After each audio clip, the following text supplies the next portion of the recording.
É isso aí, meu pastor. Pastor Michelson Borges. Bom dia, meu amado. Tudo bem? Bom dia, Pastor Wagner. Bom dia, queridos amigos que estão aqui na sala do Zoom, também aos milhares que estão ali no YouTube, aos queridos irmãos e irmãs que depois assistirão também a gravação desta sala, deste estudo. É uma grande alegria estar aqui de novo para compartilhar com vocês alguma coisa aqui da palavra de Deus, especificamente do Apocalipse. Pastor, eu quero mais uma vez, em nome da Sala 57, todos que colaboram com esse movimento, agradecer sua disponibilidade. Sabemos aí da extensa agenda que o senhor tem e que mais uma vez está conosco aqui. Nós agradecemos. Já oramos, pastor. A partir de agora, que Deus o tome mais uma vez nas mãos dele e o utilize como uma ferramenta. Deus te abençoe, viu, amado? Amém. Bom, irmãos, já foi dito a vocês e divulgado, né, ao longo aí dos últimos dias e semanas também, que nós teremos aqui uma série de 3 estudos, 3 temas. Nós vamos focalizar nossa atenção em Apocalipse 11, hoje, e Apocalipse 13, parte 1 e parte 2, nos próximos domingos. Você não pode perder. Nós vamos estudar aqui a identidade e a atuação dessas 3 bestas do Apocalipse. A besta do abismo, Apocalipse 11, depois as bestas do mar e da terra, lá em Apocalipse 13. É uma sequência de temas. Você perceberá, ao fim desse estudo, a conexão que há entre esses 2 capítulos do Apocalipse. Você perceberá como eles apontam realmente para a brevidade da volta de Jesus, como o conflito, não apenas o conflito espiritual, mas ideológico, tem se acirrado no mundo, o que para mim também é uma evidência da breve volta de Jesus.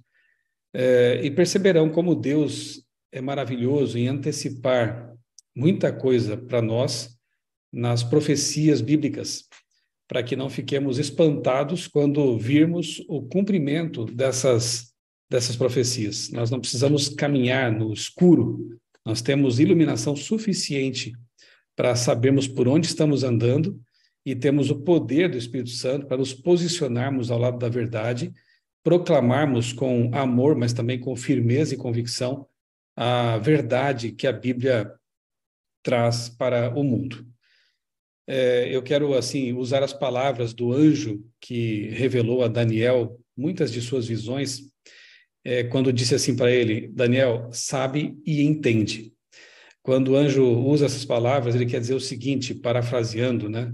Daniel, presta atenção, porque agora o assunto é bem sério.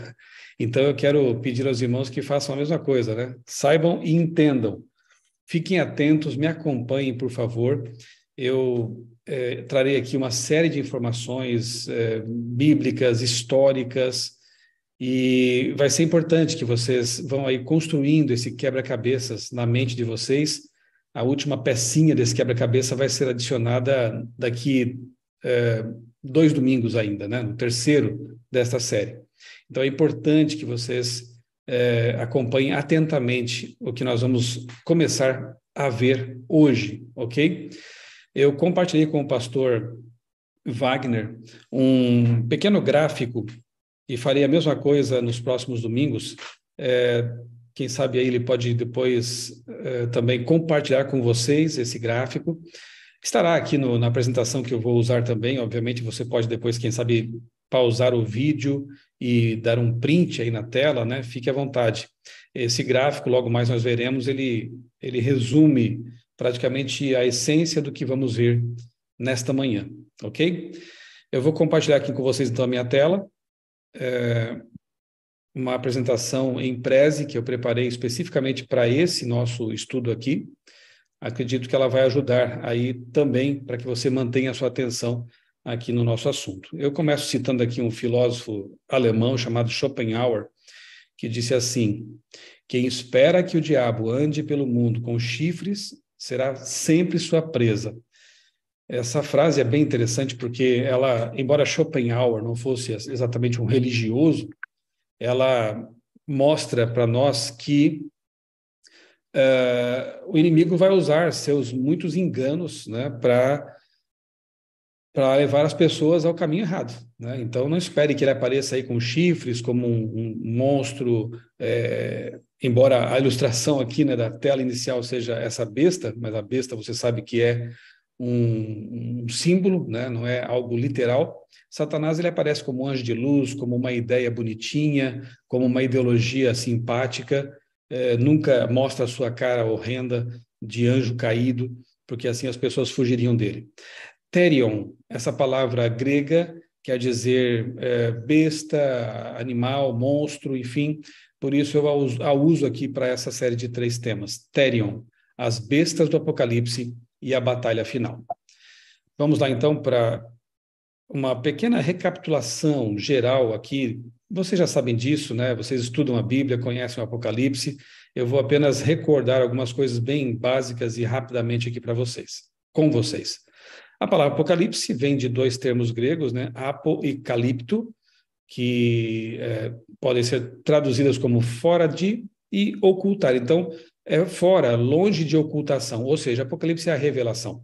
Ali Deus revela a sua vontade para os seus filhos e aquilo que vai acontecer ao longo da história, culminando com a volta de Jesus e além, né? Milênio, nova terra. Então, é uma revelação. Não é um livro para assustar ninguém, um livro cifrado, incompreensível. Deus quer que nós o compreendamos e que sua mensagem nos encha de esperança. Você sabe que o Apocalipse ele foi estruturado na forma de um quiasma, que era muito comum na literatura judaica, né? É você colocar no centro aquilo que é mais importante. E as periferias, digamos assim, elas se assemelham. Então, veja ali, o prólogo, ele parece muito com o epílogo, A e A1. A parte inicial e a parte final do Apocalipse são semelhantes. Depois vem B e B1, acompanha ali. As promessas para o vencedor, na parte B, no começo do Apocalipse, e depois lá para o fim, o cumprimento das promessas para o vencedor. Olha a complementaridade, que interessante. Depois, C, a obra de Deus pela salvação da humanidade. C1, a obra de Deus pela salvação está completa. D, a ira e a misericórdia de Deus atuando juntas. D1, a ira final de Deus sem misericórdia. E, comissionamento de João para pregar. E1, a igreja proclama o evangelho nos últimos dias. E no âmago do Apocalipse, aquilo que era o mais importante vem ali, ó, capítulos 11 até 13. Eu expandiria um pouco mais, que é o que eu farei aqui nessa palestra, de 10 a 14, ok? Mas o âmago está ali, o grande conflito. Então, o centro do Apocalipse, a mensagem mais importante que o profeta, inspirado por Deus, ele procurou destacar, é o grande conflito. Então, no Apocalipse 12, né, bem no centro ali do quiasma, você vê a batalha da igreja, a batalha do dragão contra Jesus, contra a igreja, contra o povo de Deus nos últimos dias, aqueles que guardam os mandamentos de Deus e têm o testemunho de Jesus. Então, levem sempre em consideração que o centro dessa estrutura literária do Apocalipse, chamada quiasma, estrutura quiástica, o centro é ali, o grande conflito. Então, na verdade, nesses 3 domingos, nós vamos explorar uma boa parte do âmago do Apocalipse, certo? No centro do quiasma. Durante a pandemia, eu tive o privilégio de apresentar lá no NASP Campo São Paulo uma série de 8 temas sobre as profecias do Apocalipse. E eu dividi assim, ó, eu organizei assim a série de 1 a 8, né? As 7 cartas misteriosas, o QG do universo, os selos, as trombetas e os 144.000 selados, o livrinho selado e a besta do abismo, a mulher, o dragão e as bestas, a mensagem dos 3 anjos e as 7 últimas pragas, a prostituta e a queda de Babilônia, a volta de Jesus, os 1000 anos e a eternidade. Deu para lembrar? Você que já conhece o Apocalipse, aqui está um resumão do conteúdo desse livro fantástico da revelação de Deus. Apocalipse de 1 a 3, nós vemos que a revelação de Jesus Cristo, portanto, não pode ser coisa ruim para nós, né? Ele fala de coisas ruins, mas a mensagem é de esperança. Revelação de Jesus Cristo para quem? Para João, por meio do anjo, para abençoar a quem? Os servos de Deus. Então, se você quer servir a Deus, ser um servo de Deus, o livro traz bênçãos especiais para você. Lembrando que, como disse Pedro, né, em sua segunda carta, saibam que nenhuma profecia da Escritura provém de interpretação pessoal, porque nunca, jamais qualquer profecia foi dada por vontade humana. Entretanto, homens falaram da parte de Deus, movidos pelo Espírito Santo. A Bíblia, nós cremos assim, como adventistas do sétimo dia, a Bíblia é a palavra de Deus em linguagem humana. Isso quer dizer inspiração de pensamento. Nós cremos que a Bíblia é infalível revelação de Deus, de capa a capa. Essa é a nossa crença. Portanto, o Apocalipse é um livro inspirado por Deus. Nós temos que dar um spoiler aqui, né? Temos que dar um alerta de spoiler aqui, né? Porque no fim o Cordeiro vence o dragão, é o que o Apocalipse mostra. A igreja de Deus triunfará. Jesus virá à terra pela segunda vez. Os mortos em Cristo ressuscitarão. A vida eterna é uma realidade. Então, como dizia o pastor Billy Graham, não fiquem tão preocupados, porque eu já dei uma olhadinha no fim do Apocalipse e eu vi que o dragão perde para o Cordeiro e os salvos são vitoriosos com Jesus. Então, eu diria que o Apocalipse é um grande spoiler da história. Ele mostra que a vitória é certa para aqueles que andam com o vitorioso. Apocalipse 1,19 também diz que a revelação é das coisas que são e das que hão de acontecer. Portanto, aqui nós vemos o princípio do historicismo. Existem basicamente 3 escolas de interpretação profética: a historicista, a preterista e a futurista. Nós, adventistas, adotamos a escola historicista, até porque é a única que faz sentido ao você estudar as profecias. Você pega, por exemplo, Daniel capítulo 2, e hoje à noite, né, na Igreja das Mangueiras, aqui em Tatuí, eu vou pregar sobre Daniel capítulo 2, a mensagem é a solução que vem do alto. Nós vemos ali no Daniel 2, Daniel 7, Daniel 8, Daniel 12, o historicismo, claramente, as profecias elas vão se cumprindo ao longo da história, desde o tempo do profeta, às vezes até antes disso, e avançando até a volta de Jesus e até um pouco depois disso. Então, o historicismo é isso aí. Entende que são as coisas que são, as que eram no tempo de João, e as que aconteceriam ao longo da história. Ok? Por isso adotamos essa escola. Um exemplo bem interessante dessa aplicação do historicismo são as 7 cartas misteriosas do Apocalipse, lá no capítulo 2 e no capítulo 3. Você também conhece bem esse assunto, não vou gastar tempo aqui com isso, mas são 7 cartas, as 7 igrejas que representam 7 períodos da história do cristianismo. Começando por... você sabe também que não havia só 7 igrejas, né? Havia outras, como Tessalônica, Colossos, Filipos, Roma, mas essas 7 são escolhidas a dedo, né? Para representar, então, esses períodos, né? Aqui no mapa você vê a localização da primeira delas, Éfeso, ali próximo do Mar Egeu, onde João estava preso, né? Na ilha de Patmos. Muito bem, nós temos então na sequência a igreja de Éfeso, ali embaixo na linha você vê o período mais ou menos compreendido por cada uma delas, é um período da igreja apostólica, fiel a Deus, preservava a doutrina pura. Nós temos a igreja de Esmirna, que é o período de perseguição contra a igreja, um período terrível na história da igreja, de perseguição pelo Império Romano. Depois temos Pérgamo, que é uma era de compromissos, a igreja começa a se comprometer com o Estado e as coisas começam a caminhar mal a partir daqui, né?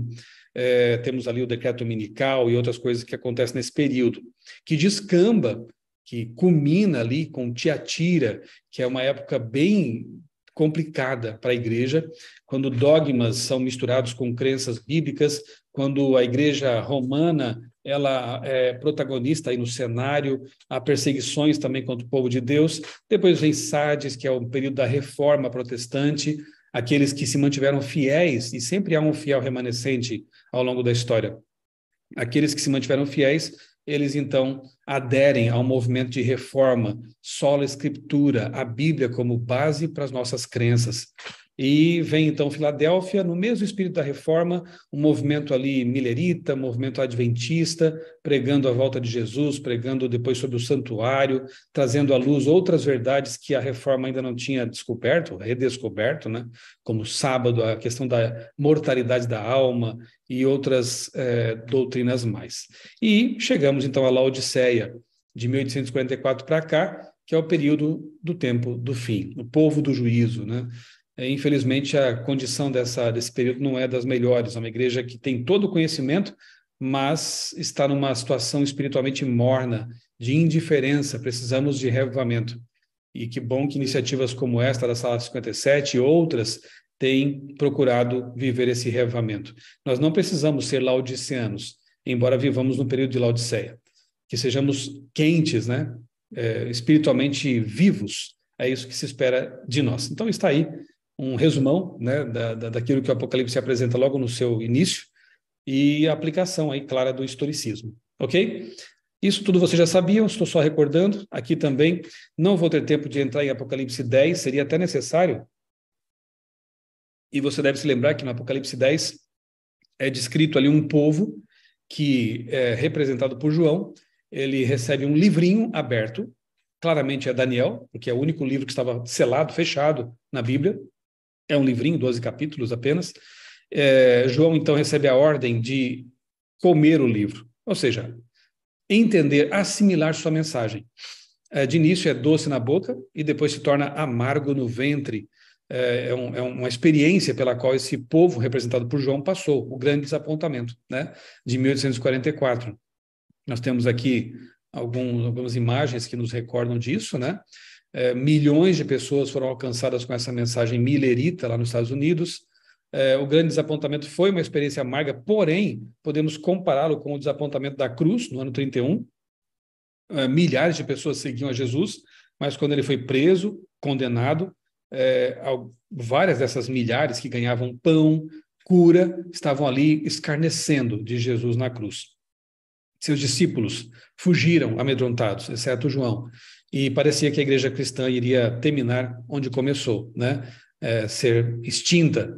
Mas desse desapontamento da cruz, eis que surge realmente um movimento poderoso, com aqueles que permaneceram firmes, um movimento cristão, a igreja cristã, que alcançou todo o Império Romano e além, né?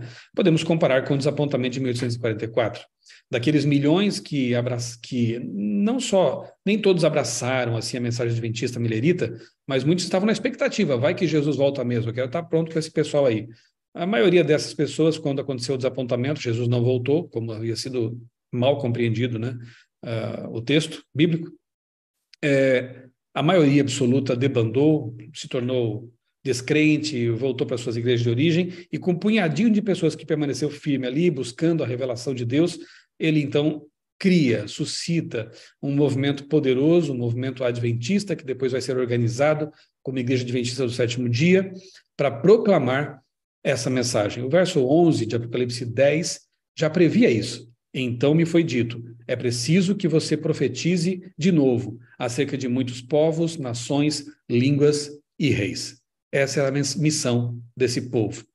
Eu não tenho tempo aqui de explorar muito mais esse assunto, eu vou deixar 2 tarefas de casa para vocês. Que vocês assistam no meu canal do YouTube, Michelson Borges, a este vídeo aí, uma breve história do Adventismo. Tome algum tempo aí ao longo da semana, como tarefa de casa, né, para assistir a este vídeo aí em que eu faço um resumo da história do Adventismo e mostro realmente essa conexão entre o desapontamento de 44 e o desapontamento da cruz. E também, se puderem, leiam aí o meu livro A Chegada do Adventismo ao Brasil, no qual eu falo sobre a história desse movimento, o movimento adventista mundial e no Brasil. Tem histórias muito bonitas aí de pioneiros que vale a pena nós conhecermos para saber nossa posição, né, na história e nossa missão dada por Deus.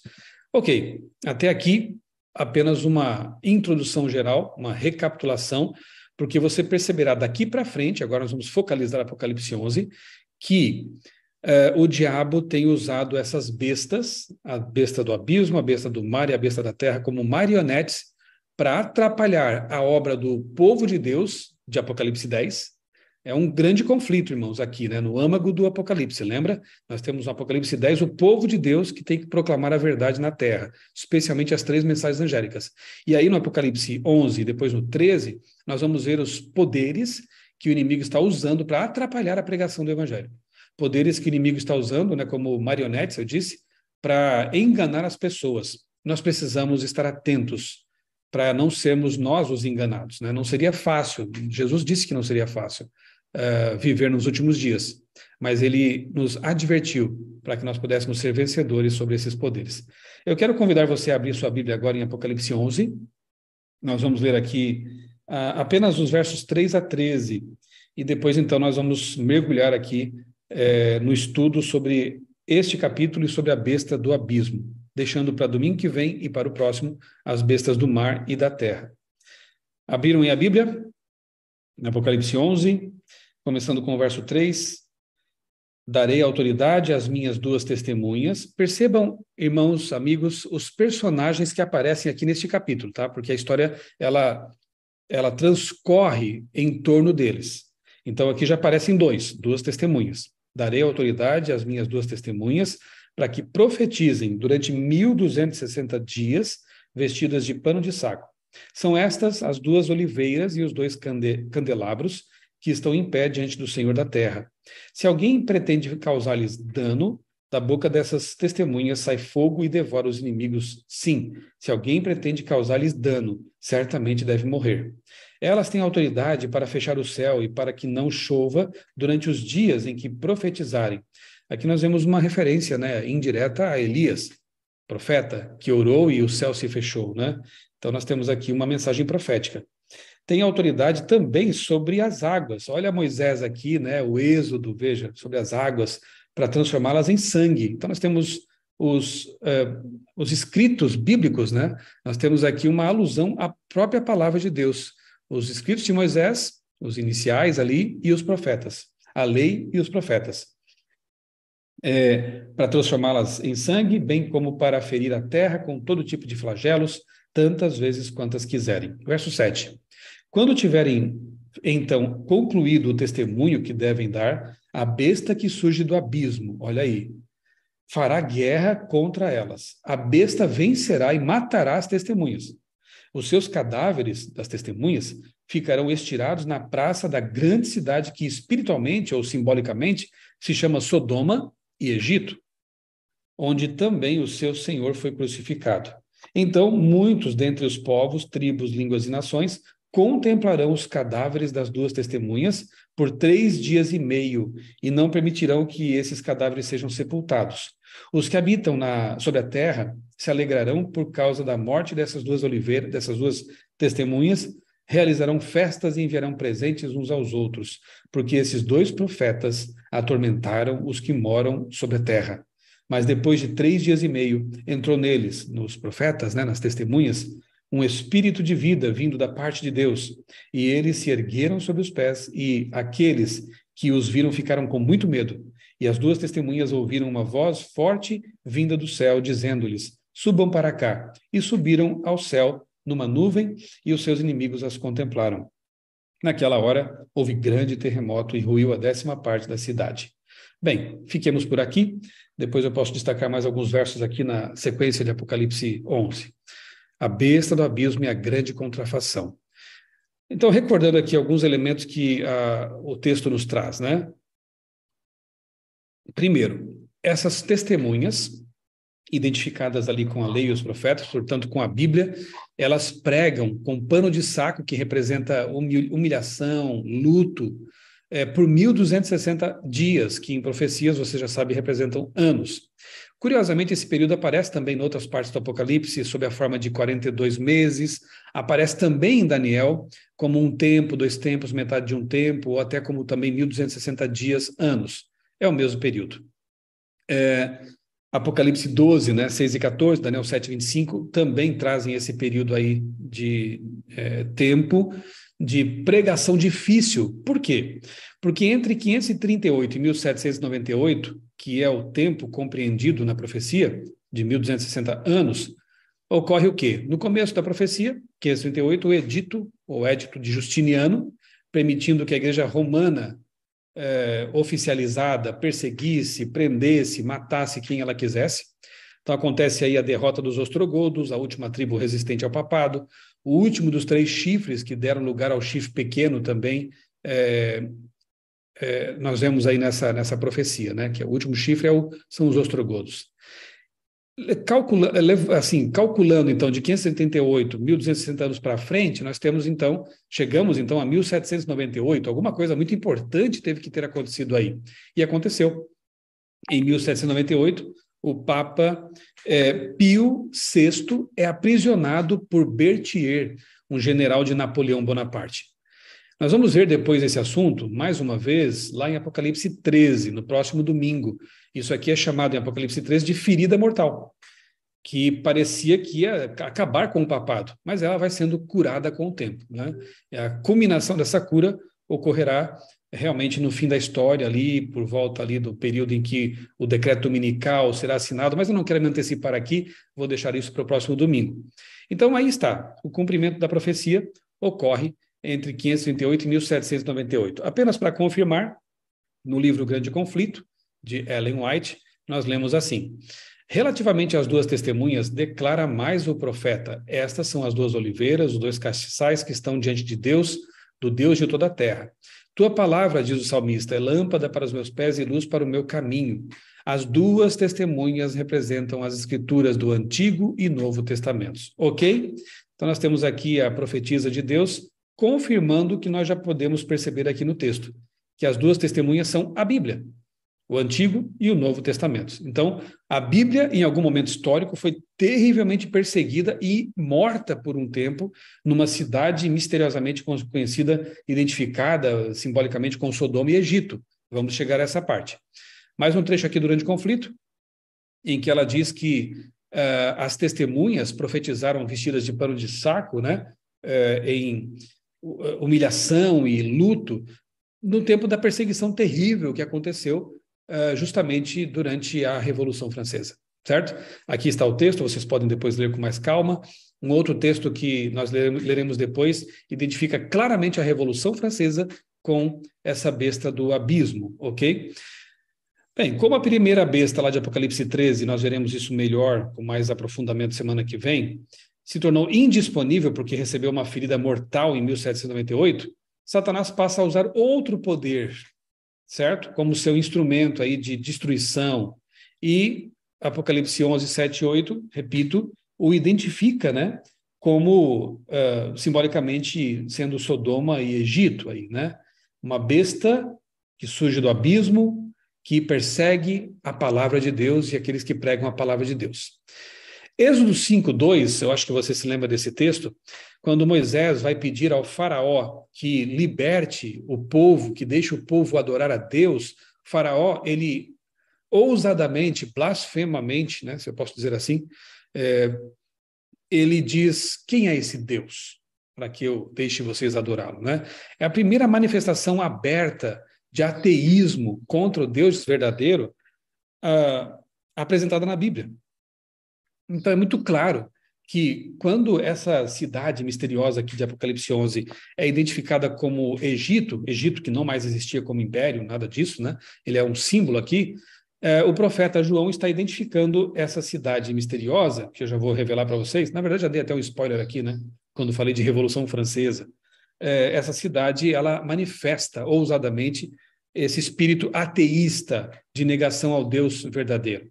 Mas também ela é identificada com Sodoma. E, obviamente, Sodoma, quando falamos dessa cidade, Sodoma, Gomorra, o que vem à mente é a perversão sexual, o pecado declarado, né, aberto, tanto que levou à destruição dessas cidades por Deus. Então, nós temos aqui o ateísmo e a perversão. Ok, para confirmar, Spirit of Prophecy, volume 4, Ellen White escreveu: o mesmo espírito mestre que incitou o massacre de São Bartolomeu, milhares de protestantes mortos numa noite terrível, né? Também dirigiu as cenas da Revolução Francesa. Irmãos, eu não estou preocupado aqui com os aspectos políticos da Revolução Francesa. Houve até algumas vantagens, né, nesse sentido, a partir da Revolução. A nossa preocupação aqui é escatológica, bíblica, espiritual. Nesse sentido, foi uma tragédia indescritível. Tanto que Ellen White diz que o mesmo espírito mestre satânico que incitou o massacre dos protestantes na noite de São Bartolomeu também dirigiu a Revolução Francesa, entre 1789 e 1799. Satanás parecia triunfar. Não obstante o trabalho dos reformadores, ele tinha conseguido manter vastas multidões na ignorância a respeito de Deus e da sua palavra. Agora ele apareceu com uma nova roupagem. Na França surgiu um poder ateu, que declarou abertamente guerra contra a autoridade do céu. A fornicação foi sancionada por lei. Profanação e corrupção pareciam inundar a terra. O trabalho que o papado havia começado, o ateísmo concluiu. O papado, retinha do povo as verdades da Bíblia. Dogmas, né, eram misturados com a crença, proibiam que a Bíblia fosse lida. Então, o papado fez isso. O outro poder, a besta do abismo, então ensinou o povo a rejeitar tanto a Bíblia quanto o seu autor. Você percebe como realmente são marionetes de Satanás? E que o objetivo sempre é, anote aí o que eu vou dizer agora, porque isso vai permear toda a nossa série. O objetivo sempre é afastar o povo da palavra de Deus. É levar descrença ou negação completa daquele livro que revela os planos de Satanás e o plano de Deus para a nossa vida. Então, sempre vai ser essa a proposta e esse o propósito de Satanás. Levar as pessoas a negar a Bíblia e o seu autor. E na Revolução Francesa nós vimos isso muito claramente. Só que, por favor, percebam, a Revolução Francesa ficou no passado, mas os ecos dessa revolução, eles permanecem no mundo até hoje. Os filhos da Revolução Francesa estão presentes em nossa sociedade hoje, precisamente. E eu vou mostrar para vocês como isso acontece. Uma revista secular de 1870, publicada em 1870, novembro, Blackwood Magazine, traz a seguinte informação, olha que interessante. A França é o único estado que, por decreto da Assembleia Legislativa, declarou não haver Deus e em cuja capital a população inteira dançou e cantou com alegria ao ouvir a declaração. Você viu, nós lemos agora há pouco aqui, que as pessoas deram festas, né, quando as testemunhas morreram. Os profetas, né, o Antigo e Novo Testamento, aqueles profetas incômodos estavam mortos, a Bíblia foi abolida na França, então eles ficaram felizes, podiam pecar à vontade, e essa revista secular registra exatamente isso, ó. A população dançou, cantou com alegria ao ouvir que Deus não existe. Irmãos, foi lá na Assembleia Legislativa, na Casa de Leis, que isso foi declarado. Alguns anos depois, eles tiveram que voltar atrás, humilhados, porque a França entrou num estado de degradação terrível ao renegar a palavra e, inclusive, rechaçar a reforma protestante. Países que abraçaram a reforma prosperaram em todos os sentidos. Países que a rechaçaram, especialmente a França, colheram frutos amargos disso. Ellen White dedica 2 capítulos do livro Grande Conflito, estou aqui com a minha edição já missionária, que vamos entregar este ano, né, aos milhões no mundo. Ellen White dedica 2 capítulos para falar desse assunto. E especialmente o capítulo 15, deixa eu ver aqui, 15, ela explana ali de forma bem detalhada a Revolução Francesa, para verem como o assunto é importante, né? Outro detalhe importante aqui também, né? Para verem como a profanação foi grande, uma prostituta foi apresentada como deusa da razão e entronizada na capela, na igreja de Notre-Dame, na Catedral de Notre-Dame. A profanação foi realmente muito grande. O casamento passou a ser um contrato provisório, transitório lá na França. Qualquer pessoa se unia a outra e, se não gostasse do casamento ali, podia separar porque era um contrato provisório, transitório. Casamento tratado com desprezo. E a semana da criação, os 7 dias, né? Porque nós celebramos, temos esse ciclo de 7 dias, porque isso vem lá da criação. E o sábado, portanto, o memorial dessa criação, no último dia da semana de 7. Na França, porque eles queriam abolir todo o resquício, todo o vestígio de cristianismo bíblico, eles instituem uma semana de 10 dias. Olha aí a profanação, né? Claro que depois tiveram que voltar atrás também nisso, porque as pessoas começaram a morrer, ficar doentes, estressadas, porque o ser humano foi criado para funcionar em ciclos de 7 dias. Pesquise depois um pouquinho sobre o ciclo circasseptano. Isso é bem interessante. É uma evidência de que realmente nós somos criados para descansar no 7º dia. Muito bem, vamos lá. Você percebe que na Revolução Francesa, 2 instituições sagradas foram claramente atacadas. Por essa razão, o homem deixará pai e mãe e se unirá à sua mulher, e eles se tornarão uma só carne. O casamento bíblico foi atacado na Revolução Francesa.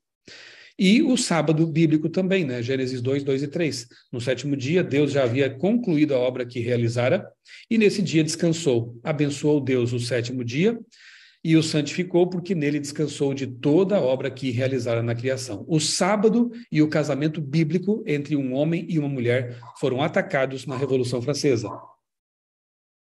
Quando eu disse que hoje nós temos os ecos da Revolução Francesa em nossa sociedade, eu não estava brincando. Isso continua acontecendo. Ezequiel capítulo 16, eu quero convidá-lo a abrir nesse texto agora, mas depois volte para Apocalipse 11, que é o nosso foco, né? Ezequiel capítulo 16, já que o texto menciona Sodoma, vamos analisar alguma coisa aqui também a respeito dos pecados de Sodoma e perceber que a história se repete. Ezequiel 16, 49 e 50. Diz aqui o texto inspirado: Eis que esta foi a iniquidade de sua irmã Sodoma. Ela e suas filhas foram orgulhosas, tiveram fartura de pão e próspera tranquilidade, mas nunca ampararam os pobres e os necessitados.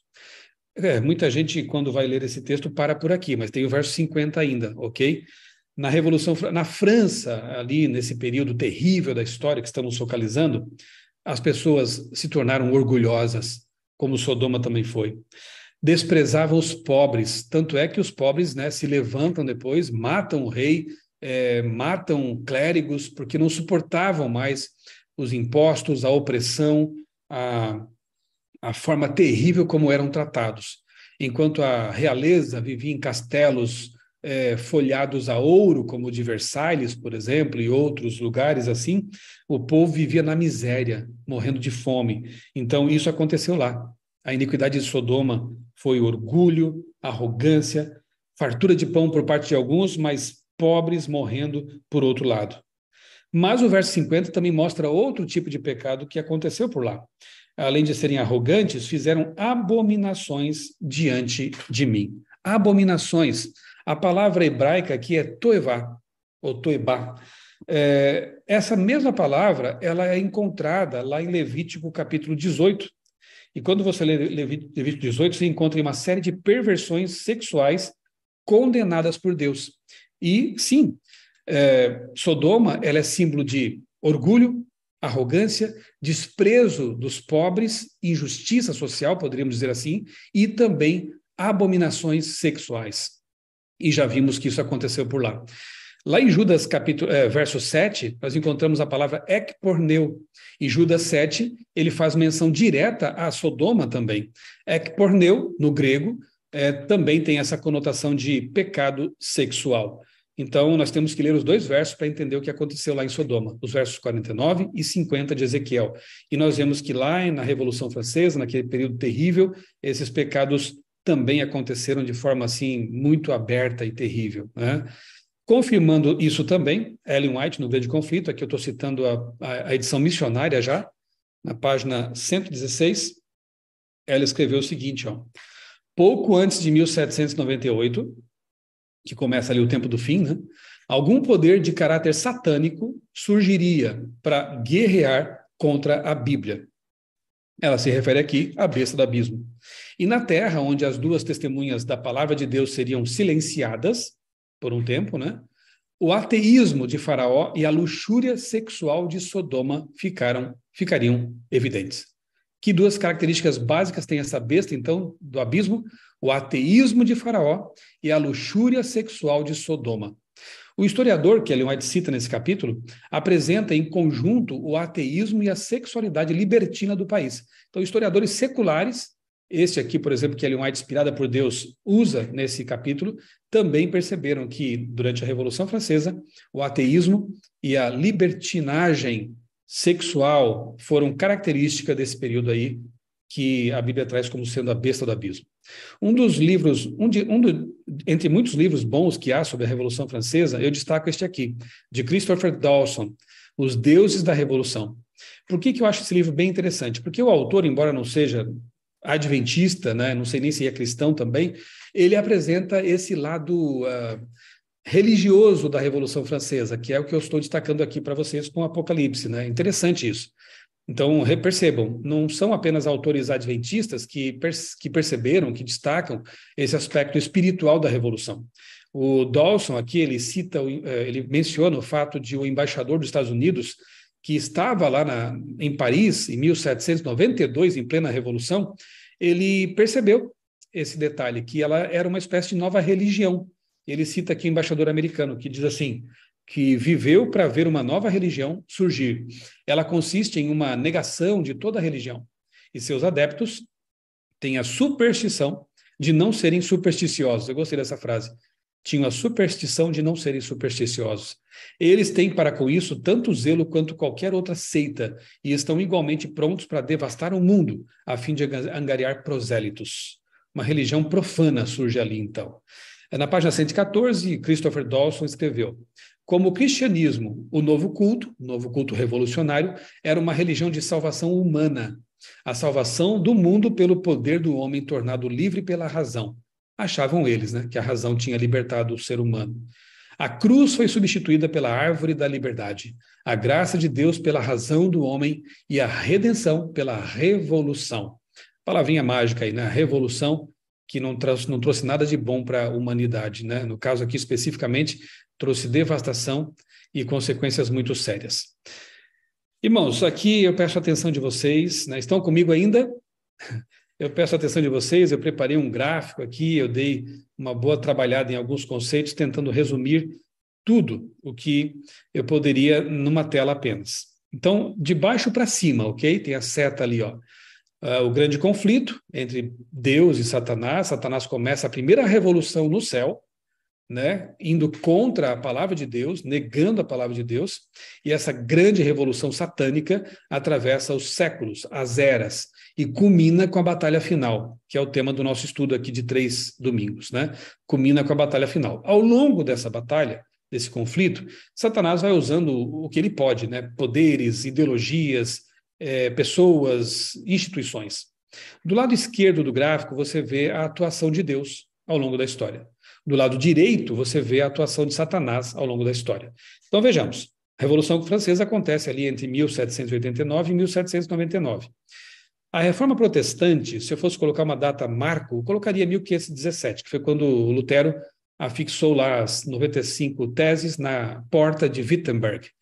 E eu posso apontar também aqui a Revolução Científica como algo muito importante.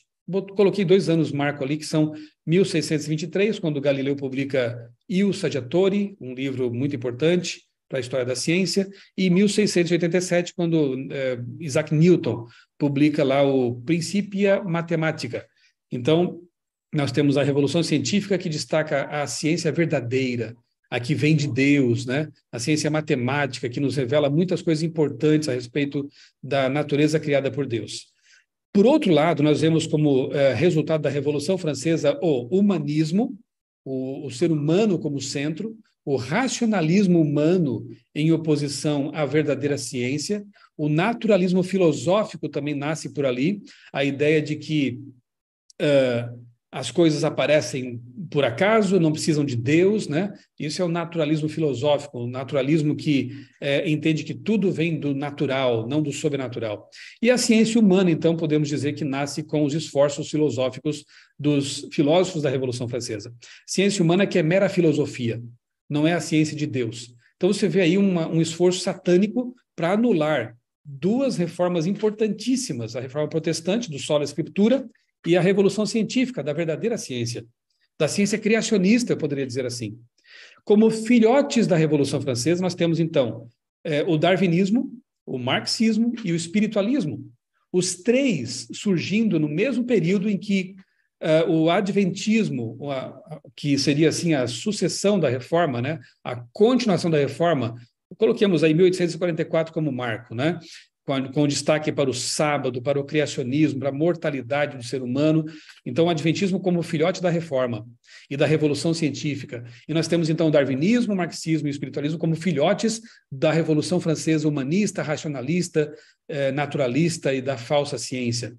Curiosamente, tanto o darwinismo quanto o marxismo e o espiritualismo, eles nascem no mesmo período em que o adventismo está despontando no mundo.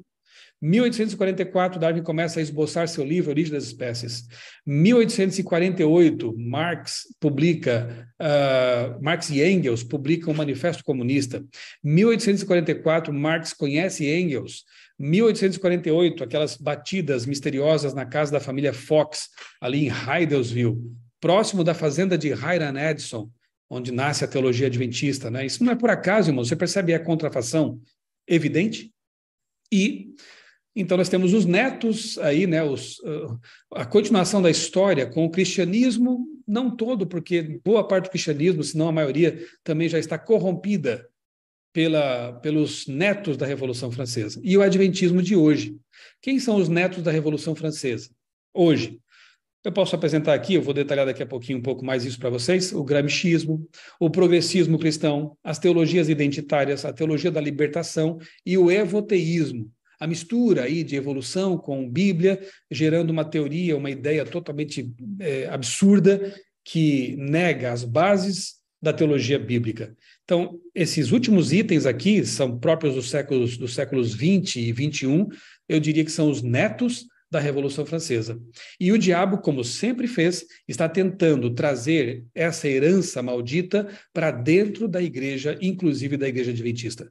E tem corrompido muitas igrejas e muitas pessoas com essas ideias progressistas que, no fundo, negam a palavra de Deus. Tudo começa, de certa forma, ou se intensifica lá, na Revolução Francesa, que, repito, era ateísta e libertina.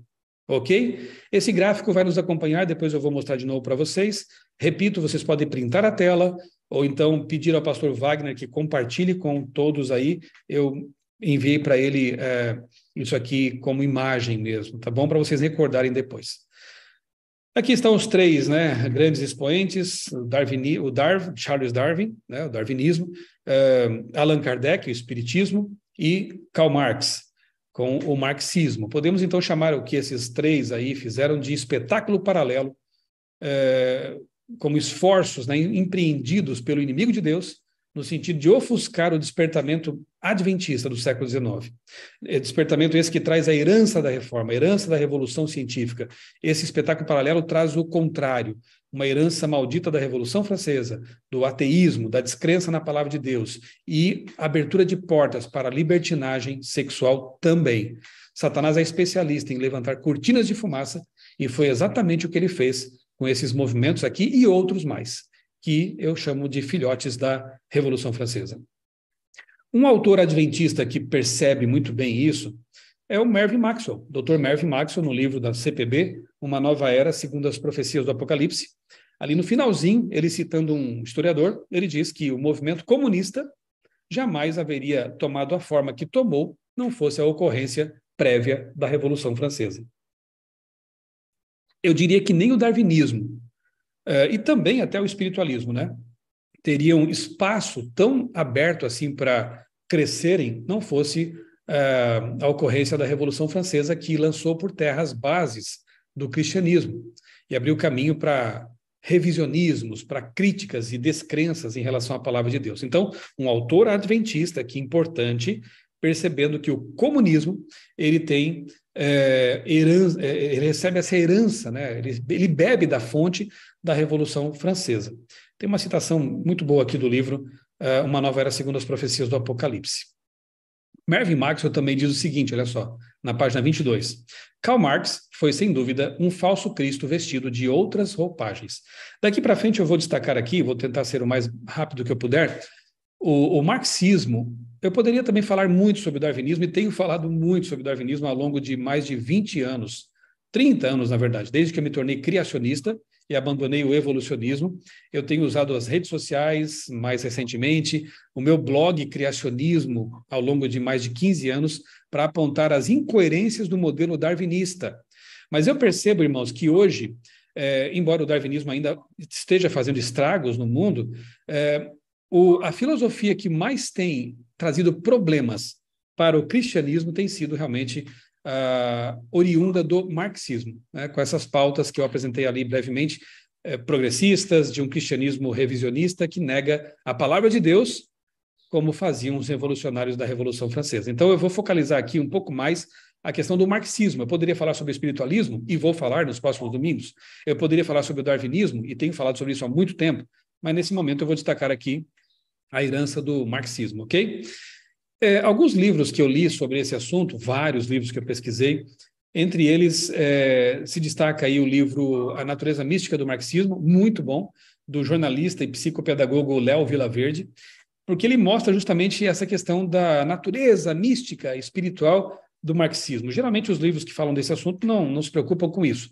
Estão mais preocupados com os aspectos político, sociológico, filosófico do marxismo, né?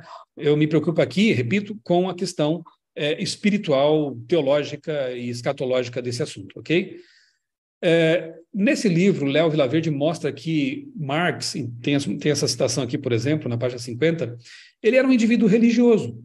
Os pais eram judeus, por um tempo o pai dele se tornou cristão, ali apenas por conveniência, né? Isso também apresentou para Marx uma religião muito ruim, ele via a religião como algo de conveniência, ele passa a desenvolver algum tipo de resistência à própria religião. Mas, de início, ele era um jovem que tinha espiritualidade.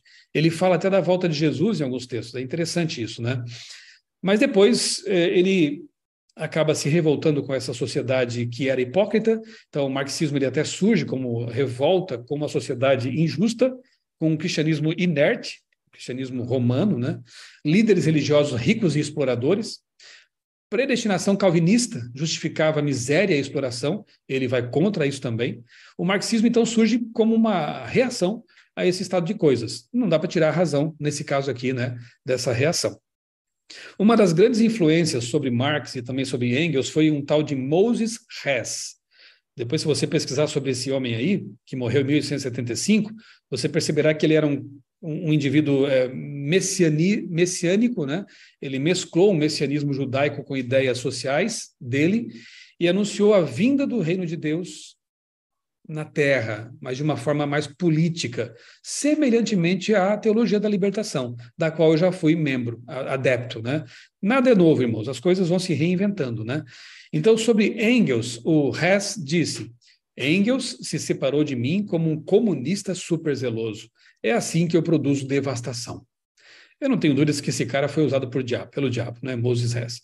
Influenciou os Engels, influenciou Marx. Ele já era um comunista, o Moses Hess, já tinha ideias comunistas. Foi ele quem inventou essa bandeira, né, tão conhecida, Moses Hess. A bandeira vermelha simboliza a revolução permanente, até a completa vitória das classes trabalhadoras em todos os países civilizados. A República Vermelha. Essas ideias não são novas, irmãos. Moses Hess já as tinha. Ele disse mais: é inútil e ineficaz elevar as pessoas à verdadeira liberdade e fazê-las participar dos bens da existência sem libertá-las da escravidão do quê? Espiritual, isto é, da religião. Para Moses Hess, um dos precursores desse movimento, era preciso libertar as pessoas da religião, do absolutismo dos tiranos celestes e terrenos sobre os escravos. A revolução socialista é a minha religião. Pronto, nós temos aqui o aspecto religioso desse movimento. A própria esposa de Marx, né, a Jenny von Westphalen, que curiosamente era uma filha de aristocrata, né, tinha dinheiro, porque essa revolução não funcionaria sem o dinheiro dos outros, né?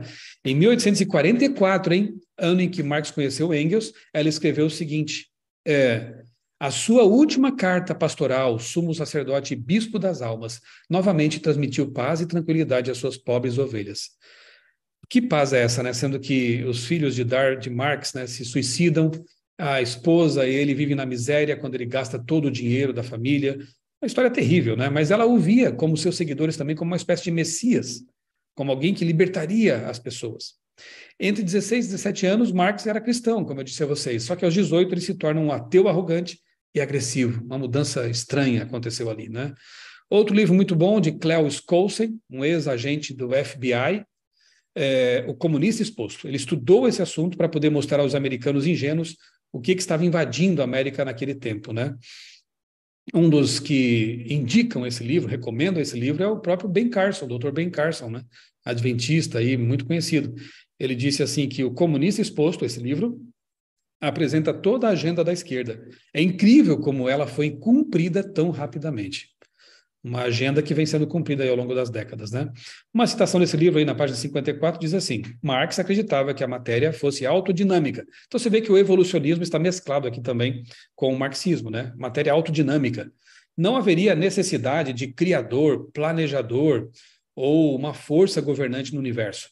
Os sentimentos antirreligiosos de Marx encontram expressão em sua tese ao selecionar o grito de Prometeu como sua divisa. Em uma só palavra: odeio todos os deuses, dizia Marx. Lembra de Prometeu, lá da mitologia grega? O Marte Prometeu, aquele que rouba o fogo dos deuses e traz para os seres humanos uma ideia de iluminação da humanidade. Marx entendia que sua missão era semelhante a desse ser mitológico, que na verdade é uma representação de Satanás, né? Então ele se revolta contra os deuses, contra a religião, se retratando como o Prometeu acorrentado não a uma rocha, mas a um prelo, porque Marx se via como aquele que traria a luz, por meio de seus escritos, à humanidade. Ele trouxe coisas muito terríveis, né? Outro livro muito bom de George Sigmund, que é um filósofo e teólogo, né? O Ateísmo Moderno, um livro da década de 50, que eu encontrei num sebo, é uma pérola. O autor diz assim, que seria de todo insuficiente considerar o marxismo uma simples filosofia.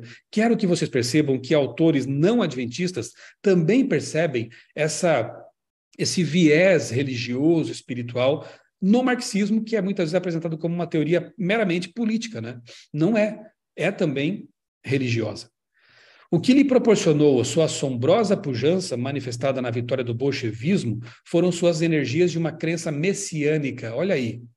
Grandes massas populares esperavam o estabelecimento do reino de Deus, depois de uma revolução mais radical e de uma ditadura do proletariado.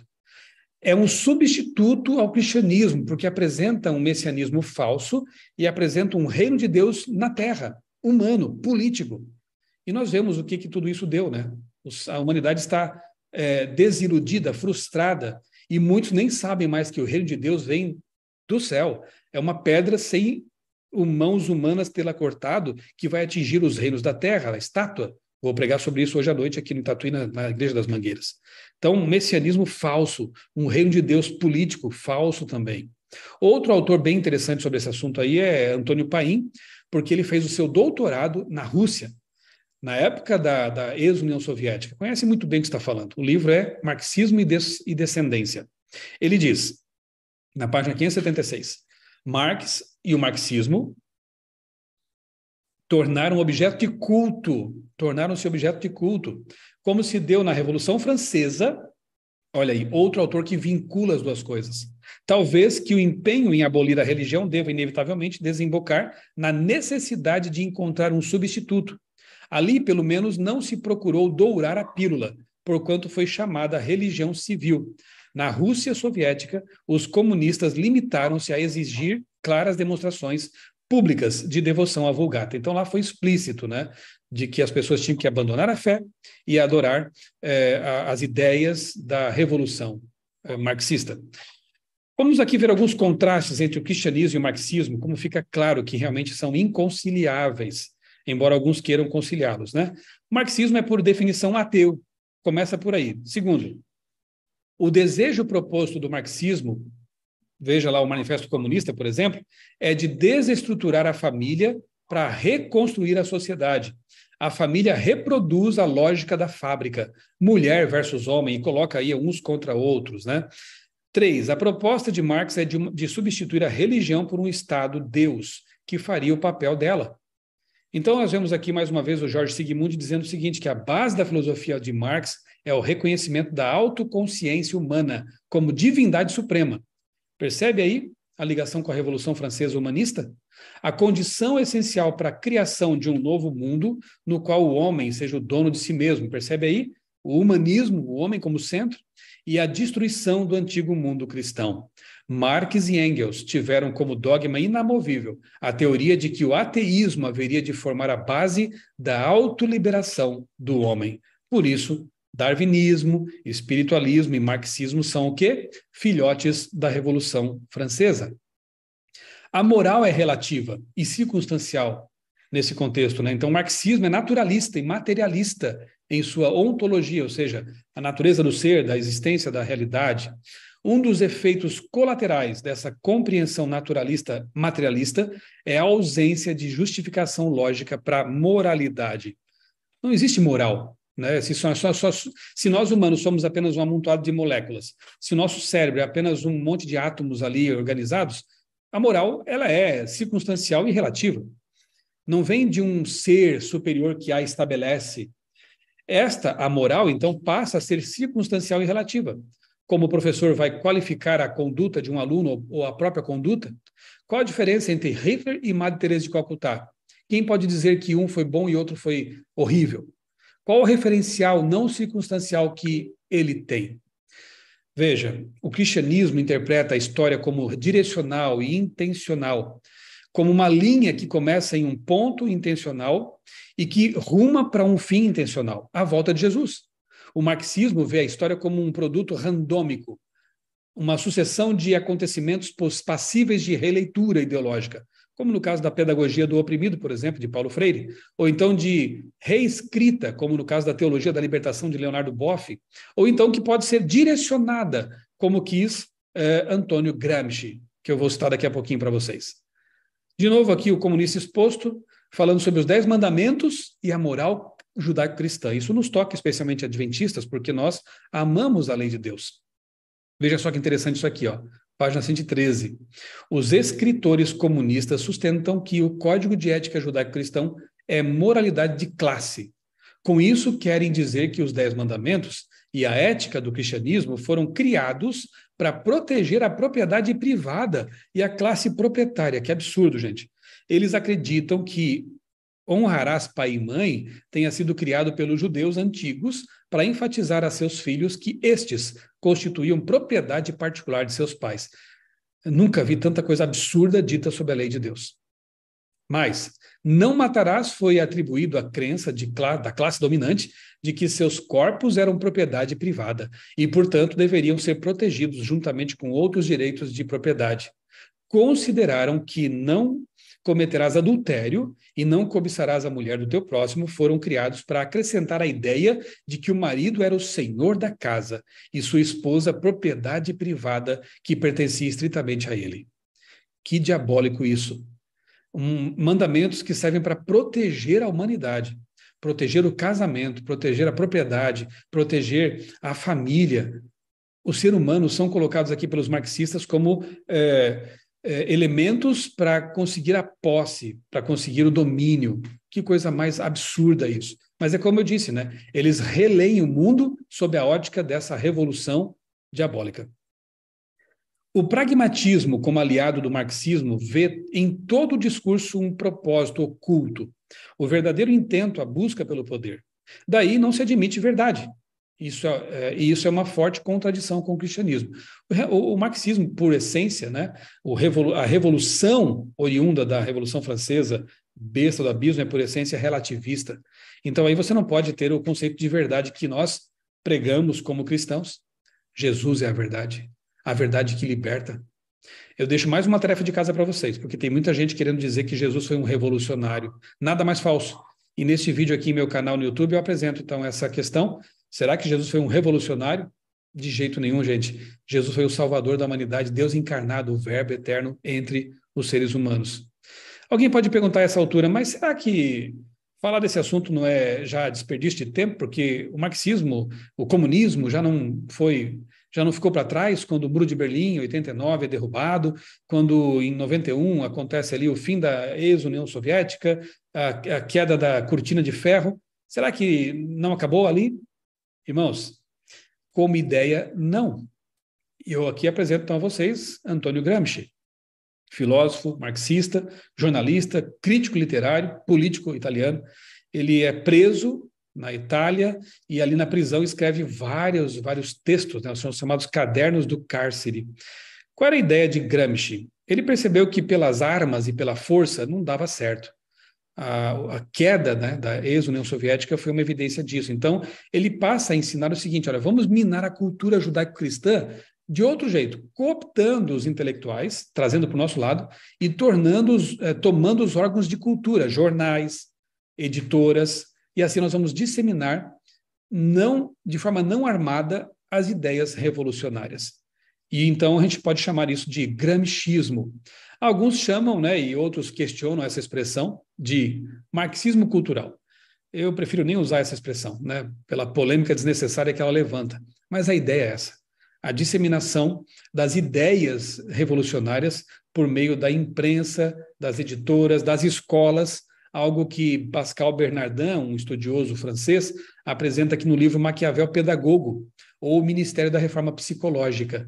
Ele diz que, afastando-se da antiga tática da luta armada e violenta, usam-se, entre tantas áreas, a psicologia e a pedagogia, e até mesmo a religião, para se inserir em novos valores, religiões progressistas, por exemplo, modificar as atitudes e condutas e assim, de modo sutil e perspicaz, alterar os comportamentos da sociedade, afastando-a, obviamente, da palavra de Deus.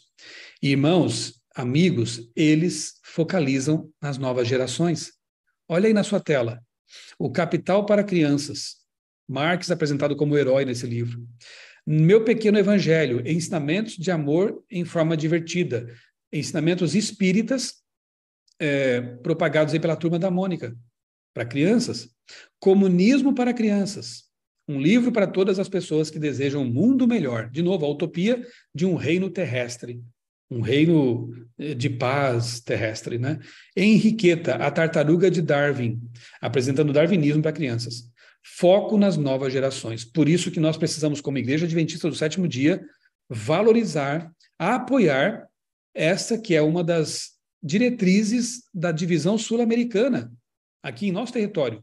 Foco nas novas gerações. Precisamos, desde cedo, ensinar nossos filhos na palavra de Deus, ensinar nossos jovens, adolescentes e pré-universitários, apresentar-lhes livros que possam blindá-los contra os ataques do darwinismo, do marxismo, do espiritualismo, que eles vão encontrar fortemente no campus universitário. Precisamos que nossos jovens sejam Daniéis, Sadraques, Mesaques, Abednegos dos tempos modernos, vivendo no Egito, mas com a mente judaica, com a mente bíblica. Precisamos que nossos jovens sejam como José ali no Egito. Deixa eu corrigir aqui o que eu falei, né? Sadraque, Mesaque, Abednego e Daniel na Babilônia, e José no Egito, vivendo meio ao paganismo, mas defendendo as verdades bíblicas. Se nós não fizermos isso, nossos jovens serão absorvidos pela revolução. Se encantarão com uma ideia que é satânica, e em lugar de ser um poder ao lado da verdade, infelizmente, estarão agindo, atuando do lado do inimigo, né, como instrumentos, joguetes nessa batalha cósmica. Nós vemos aí desdobramentos dessas ideias, né? Ideologia sem gênero, vou chamar assim, né? Que apresenta aí uma confusão nesse aspecto. De novo, o ataque é contra a instituição lá do casamento bíblico, né? Nós vemos aí confusões como esta, veja aí, um homem biológico jogando numa equipe feminina de handebol na Austrália. E muita gente aceitando isso como normal. E veja só, obviamente que ele sempre vai ganhar. Obviamente que é uma injustiça, né? Uma pessoa que foi banhada com testosterona ao longo de toda a sua formação, ali como adolescente, competir com mulheres. Nós temos aí isso acontecendo em várias modalidades, no ciclismo também, a transgênero é bicampeã mundial de ciclismo, pista feminino, e diz que queixas vêm de perdedoras. Então, se mulheres agora se levantam contra o fato de um homem biológico estar competindo em provas femininas, ele diz que elas são as perdedoras, por isso que elas estão reclamando. Tem muita gente ficando chateada com isso, mas é uma ideologia que foi plantada na sociedade. E agora? O que fazer com isso? O que falar do poliamor? Pessoas que estão chamando isso de casamento, relacionamentos com 3, 4, aí casamentos, né, sendo feitos de pessoas a 3, aí casamentos a 3, poliamor. O casamento bíblico de novo sendo atacado, né? A convicção criacionista sendo atacada. O ateísmo tentou até voltar ao cenário mundial, esses 4 cavaleiros do Apocalipse aí no começo dos anos 2000, Dawkins, Harris, Dennett, Hitchens e outros, tentaram aí trazer de volta o ateísmo ao mundo, o neo-ateísmo. Foi o que eu chamo de último suspiro ateísta, né, no mundo. E depois nós vemos que isso começa a declinar. Pesquisas mostram que a fé no mundo continua em crescimento. Não necessariamente uma fé denominacional, mas as pessoas têm algum tipo de religiosidade. Elas tentam mesclar a sua religião com suas ideologias.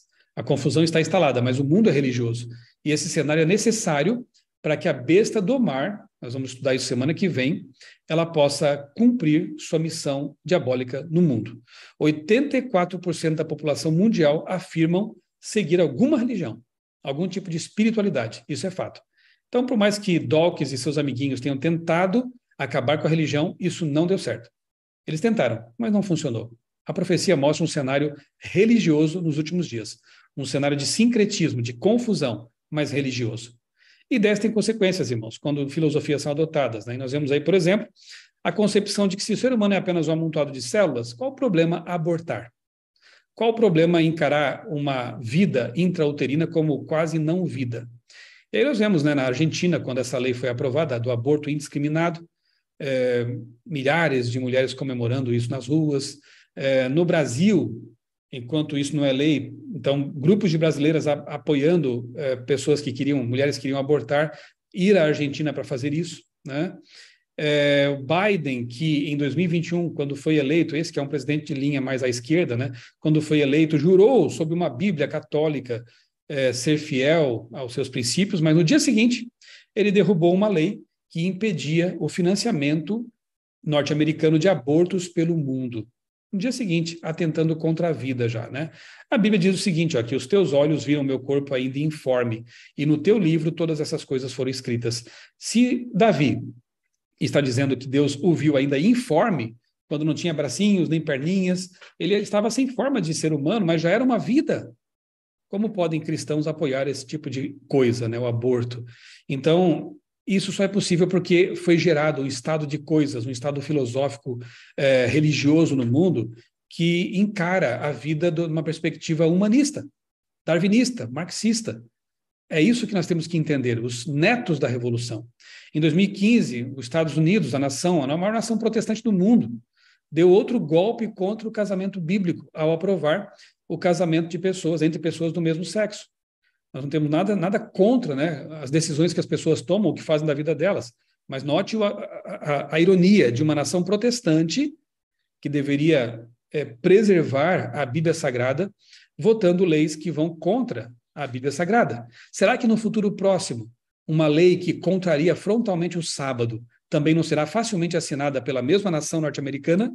Aguarde o próximo domingo, nós vamos ver isso. Consequências terríveis desse tipo de pensamento também aconteceram na forma de mortes e muitas mortes. O livro Negro do Comunismo registra mais de 100 milhões de pessoas que foram mortas por regimes opressores comunistas. Se você duvida disso, pelo menos acredite num pastor adventista, Mikhail Kolakov, que escreveu o livro Ainda que Caiam os Céus.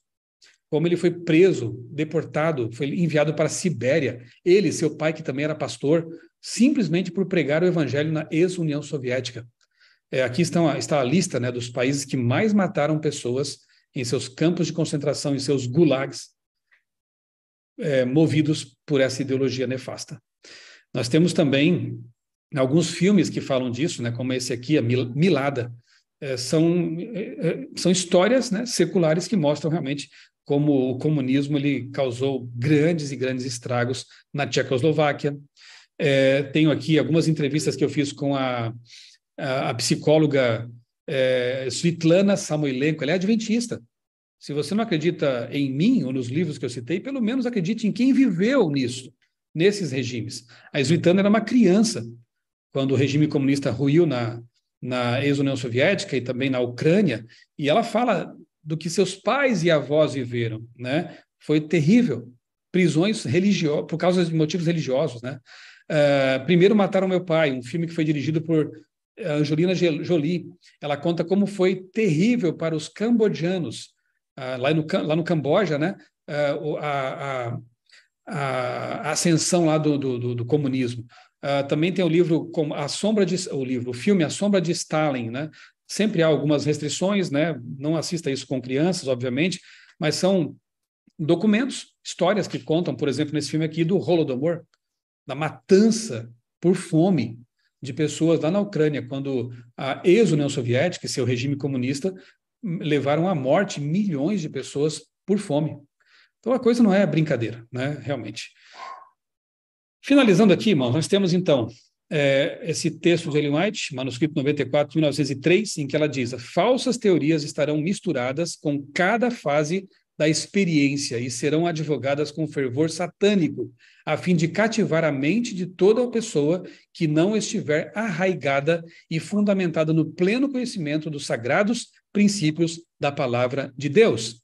Se nós não estivermos com a nossa mente arraigada, né, com as raízes bem fincadas na palavra de Deus, nós seremos envolvidos por ideologias satânicas que hoje estão aí permeando as universidades, a mídia, as produções culturais da indústria cultural, as religiões. nós precisamos de discernimento claro da palavra de Deus. Apocalipse 10 e 11, portanto, se é que vocês não perceberam, né?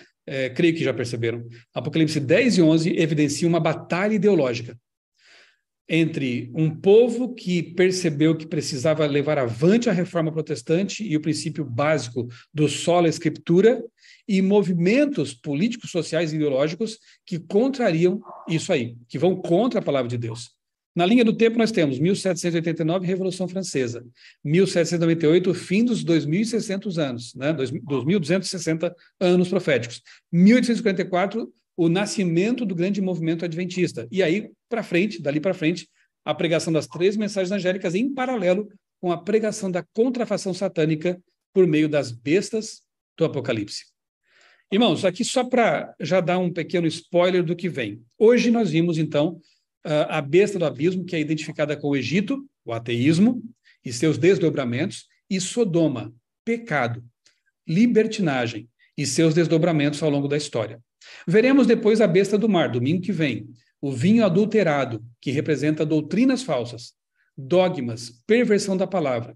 E veremos finalmente, no último domingo dessa série, a besta da terra, imposições políticas e o tal do dominionismo, como a política ela é usada pela religião, ou melhor dizendo, a religião usada pela política para levar avante pautas que são políticas. Então, nós veremos como a direita ela é usada também por Satanás. Notem, aqui nós não estamos preocupados com esquerda, direita, essa ou aquela linha política, porque tudo neste mundo, o mundo que jaz no maligno, é usado por Satanás. Então, no domingo, o último domingo, nós veremos, então, a teologia do domínio. E você se surpreenderá como isso tem acontecido também em nosso tempo e tem desviado pessoas da Bíblia também, porque esse é o objetivo principal de Satanás.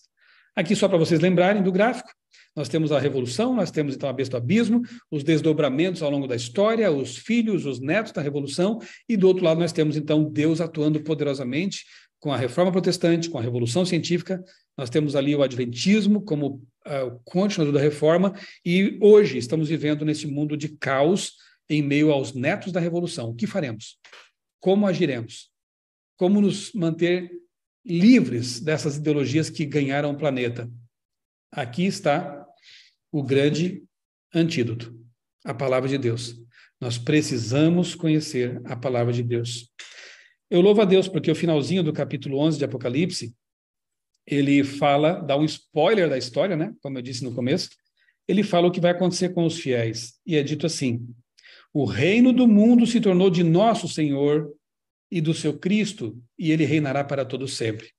Não confie em promessas de reino de paz terrestres. Isso é diabólico.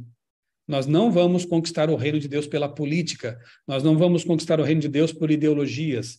Os reinos do mundo se tornaram de nosso Senhor Jesus Cristo, e ele reinará para todo sempre. Nós esperamos o reino de Deus. A vitória nos é garantida por Jesus. Nós temos aí o cristianismo progressista, que eu diria que é a obra-prima de Satanás, porque ele traz todas essas ideologias e as infiltra no cristianismo. Então, hoje, eu quero recomendar a vocês leituras como estas aqui. Os 10 Mandamentos da Esquerda Cristã e o Outro Evangelho, uma resposta ao cristianismo progressista de uma cristã, de uma senhora chamada Aliza Childers, que foi envolvida por essas ideias, depois, graças a Deus, voltou para a Bíblia. Hoje eu recomendo estas. Nos próximos domingos vou recomendar outras leituras de um outro espectro, né, das ideologias aí mais à direita. Então, um cavalo de Troia na igreja hoje. Pessoas que consideram o relato da criação como alegórico, o pecado como sendo apenas algo social, Jesus como um político, um revolucionário, a ressurreição não importa mais tanto, mas sim o exemplo de Jesus no aspecto social, Jesus como chave hermenêutica, que na verdade é uma Bíblia dentro da Bíblia, rejeitam textos que condenam seus pecados e apenas aceitam aqueles que estão de acordo com suas ideias. Tá tudo bem para Satanás, desde que seja a Bíblia encarada como não inspirada, ou só algumas partes dela inspiradas. E a teologia da libertação, que não liberta ninguém, só escraviza pessoas a ideologias políticas. O que liberta é a palavra de Deus. Eu posso atestar isso porque fui membro dessa ideologia, e eu fui libertado quando conheci a mensagem adventista. Louvado seja Deus por isso. A palavra de Deus me libertou de verdade. Ok, irmãos, eu vou finalizar com essa pequena história. Eu sei que a imagem é um tanto tétrica, e ela fala de um povo chamado Jivaros. Eram aborígenes, viviam ali nas encostas orientais da Cordilheira dos Andes, no sudeste do Equador. No passado, eles ficaram famosos por decapitar os inimigos e depois encolher a cabeça deles. Eles tinham ali um processo químico, com calor também, e as cabeças eram encolhidas, ficavam assim, né? Um negócio macabro. Eles criam que, encolhendo a cabeça dos inimigos, eles prendiam o espírito delas ali dentro, né? E aí os espíritos dos inimigos não mais incomodariam esse povo aí, os Jivaros. Aí está um antropólogo que estudou essa cultura, veja como eles faziam realmente as cabeças ficarem bem pequenas. Por que eu conto essa história para vocês? Porque isso me faz lembrar de Romanos 12:2, né? Ali Paulo diz que nós não podemos nos conformar com os padrões de pensamento deste mundo, permitir que nossa mente seja amoldada como uma massa de pão que, quando você coloca numa forma retangular, fica retangular. Quando você coloca ali essa massa numa forma redonda, ela fica redonda. A nossa mente não pode ser moldada pela forma do mundo. Nós temos que permitir que a palavra de Deus molde nossos pensamentos. Nós temos que desenvolver uma cosmovisão cristã bem sólida para perceber os enganos satânicos, que são especialmente levados avante pelas bestas, suas marionetes, e não ser derrotados. Antes, renovar nosso pensamento, como diz Paulo ali em Romanos capítulo 12, verso 2. Renovar nossa mente constantemente pelo estudo da palavra de Deus, pela oração, pela comunhão com Deus. Se nós fizermos isso, irmãos, nós seremos vitoriosos sobre as bestas. Nós seremos vitoriosos sobre aquele que nos ronda como um leão querendo nos devorar. Nós venceremos Satanás e estaremos para sempre com Jesus em seu reino eterno. Esse é o meu desejo, irmãos. É isso que eu mais desejo para todos nós, que nós sejamos vitoriosos sobre as ideologias que rondam o mundo e sobre aquele que é o pai delas, Satanás. Que Deus nos ajude a vencer. Que Deus nos ajude a ter mais tempo para a palavra. Que Deus nos ajude a orar mais e ter mais comunhão com Ele. Aí a verdade vai nos libertar. Aí nós teremos uma mente poderosa e sensível para perceber onde estamos caminhando e nos orientar sempre pela luz da palavra de Deus. Deus nos ajude nessa batalha. Pastor, esse hino ressalta a importância, né, da busca pela palavra. Às vezes alguns acham que a busca diária pelo Espírito Santo é um empirismo, em que agora ele vai revelar tudo e eu não preciso ir para a palavra, mas o Espírito Santo usa a palavra para nos convencer do pecado e continua usando a palavra para nos afastar dele, do pecado. A palavra é central na forma como o Espírito Santo age para nos preparar para não sermos enganados. Você vai ouvir um comentário como esse aqui, uma aula como essa, diz, meu Deus do céu, eu nunca vi um monte de coisas dessas que eu acabei de ouvir. Por que a gente vai tratar, pastor Michelson, de domingo a domingo?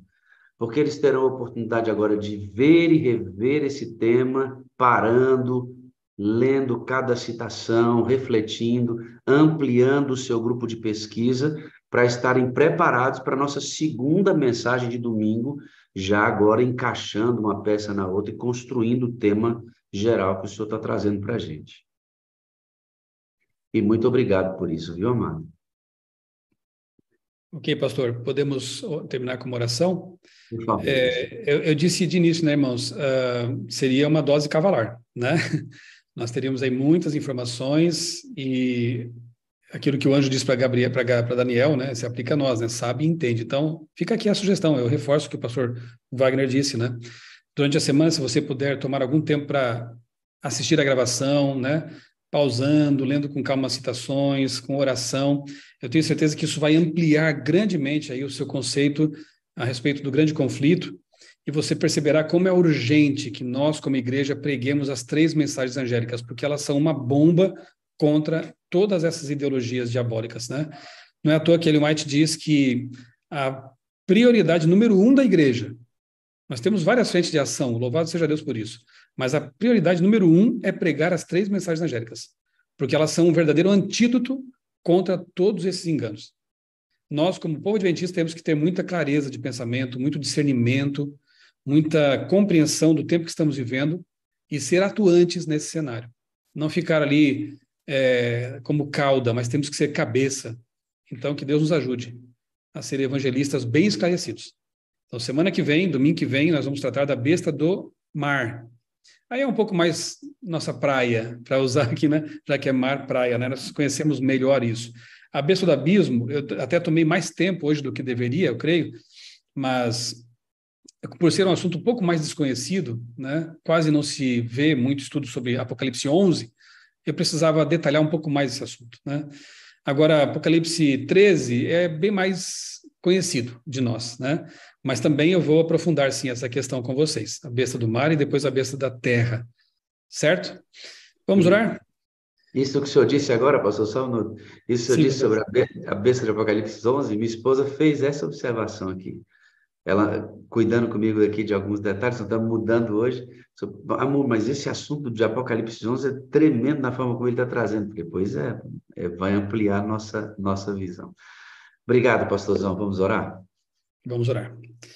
Pai querido, nosso Criador, nós te louvamos primeiramente por esta oportunidade que temos, que tu nos dás de logo cedo pela manhã te buscarmos em oração, em louvor, e também por podermos estudar ainda livremente a tua palavra. Hoje nós estudamos Apocalipse 11, vimos muitas informações, vimos ali os bastidores do conflito ideológico que acontece no planeta. Ajuda-nos, Senhor, a ter clareza mental, disposição missionária para pregar às pessoas que estão envolvidas por esses enganos. Possamos fazer isso com amor, com respeito, mas com convicção e com firmeza. Pai querido, continua abençoando a sala 57, esses irmãos que se reúnem aqui diariamente para buscar uma experiência mais profunda contigo, que tudo isso nos fortaleça para os tempos de perseguição que estão adiante, para os tempos em que certamente esses recursos nos serão tirados e nós teremos apenas a nossa fé e a nossa confiança em Ti. Abençoa, Pai, os líderes desse movimento, os moderadores, os pastores, para que tudo sempre seja feito segundo a Tua santa vontade e para a Tua honra e Tua glória. Nós oramos pedindo uma semana de vitórias espirituais e o fazemos em nome do Senhor Jesus. Amém. Amém. Pastor, eu amo o senhor, eu preciso do senhor para ser feliz, o senhor é a parte visível de Deus, eu creio mais em Deus porque o senhor existe, viu, pastor? Muito Amém. obrigado. Também os amo em Cristo e desejo muitas bênçãos para todos vocês. Um abraço em toda a família, até domingo que vem, amado. Até lá. A vontade que eu tenho é de suspirar, né, irmãos? Porque, assim, é tão gostoso como Deus prepara, né? Os variados dons e capacidades, né? Então, venham aqui uma especialista numa área, vê os pastores da sala que apresentam outros temas, e aí vem um outro, e vai encaixando tudo sobre o guarda-chuva da busca diária pelo batismo do Espírito Santo. Aí fecha tudo, né? E encaixa tudo. Homens e mulheres espirituais, porque possuem a dotação do Espírito Santo, porque pedem, e como fruto disso, obedecem à lei de Deus por amor. E aí, sobre esse guarda-chuva espiritual, que é exatamente a assunção diária, vem tudo que a Bíblia traz para nós. E aí ele desperta homens, mulheres, que vão escavando e com sua capacidade de sistematização de ideias, traz para a gente refeições absolutamente nutritivas, como esta que ouvimos hoje e outras que são comumente apresentadas na sala 57. Né? Nós louvamos a Deus por tudo isso. Como eu disse para você, você que nos acompanhou e vai acompanhar esta reunião no transcorrer dos dias que ela fica disponível, quando o que nós vamos apresentar aqui nos próximos domingos colidir com a sua maneira de crença, ou de pensar, de acreditar, não é nada contra você, ou condenando, ou dizendo que somos melhores ou piores, é apenas uma exposição da palavra de Deus de maneira ampla e irrestrita a hermenêuticas ou maneiras interpretativas da Bíblia que tornem a interpretação dessa mesma palavra ineficaz. Então, não tem nada a ver com sua salvação, tem a ver com sua fé no que diz respeito a como você crê na Bíblia. E esses próximos 2 domingos também serão muito reveladores. Só para você ver que coisa legal é isso aqui, ó. O grande conflito, tá vendo aqui, ó? esse aqui é o livro missionário. Ele é pelo menos 3 vezes mais espesso do que os livros comuns. Vou mostrar aqui, o pastor Michel está mostrando dele lá. Pastor, mostra aí para a gente. Olha lá, esse livro, esse no caso do senhor é capa dura, né? Esse aqui meu é brochura que vai servir para outros tipos de distribuição também. Milhões e milhões desses livros serão entregues em todo o mundo, irmãos. Em todo o mundo. Aqui, ó, neste capítulo do livro, capítulo 12, está um pouco do que o pastor falou sobre a Revolução Francesa. Aqui. E esse livro aqui, obviamente, é um livro missionário, então ele foi condensado cirurgicamente para trazer esta informação um pouco mais enxuta para pessoas que terão primeiro contato com esse livro, mas esse livro, sem que seja para um evento missionário como ele está preparado, ele é muito mais espesso que esse aqui, né? Pastor Wagner, Pois não, pode falar, pastor. eu estou relendo esse livro e gravando uma série de vídeos em meu canal no YouTube, Michelson Borges, né? Toda semana eu gravo ali um vídeo resumindo um capítulo. E olha, irmãos, o livro é forte mesmo. O livro é forte, a mensagem já começa assim, indo ao ponto, né?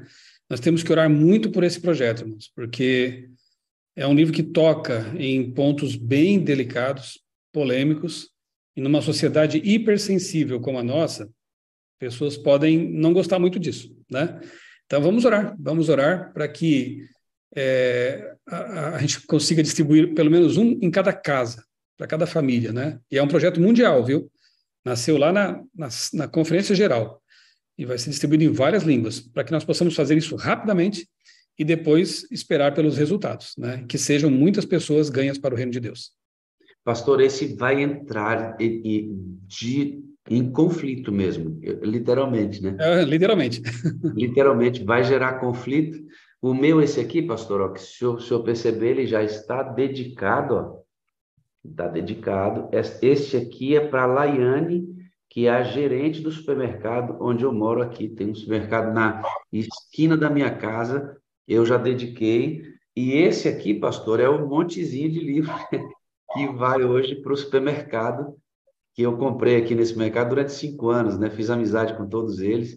Muito E aí bom. eu já preparei um para cada um deles e vou lá hoje, antes de mudar, entregar e orar com a minha gerente, que cuidou da gente Amém. durante 5 anos aqui. Então, tá prontinho. Aí, ó. Pastor, capítulo 15, ó. Se você puder ler, pode ser no seu grande conflito aí, a edição que você tem em casa ou na internet. Se quiser ler na edição missionária, tá igual também, né? A Revolução aqui, tá todo sublinhado. Por quê? Porque eu baseei grande parte da minha apresentação aqui nesse capítulo. Então, como eu disse, são 2 capítulos que Ellen White dedica à Revolução Francesa. Ou seja, o assunto é importante, não é brincadeira. Que tremendo, hein, pastor? Que tremendo, que material. Pastor, só assustando, quanto é que custou cada livro desse aqui? Pastor, é um milagre de Deus. A edição brochura, que é essa que você tem na mão, vai sair por R$ 1,50.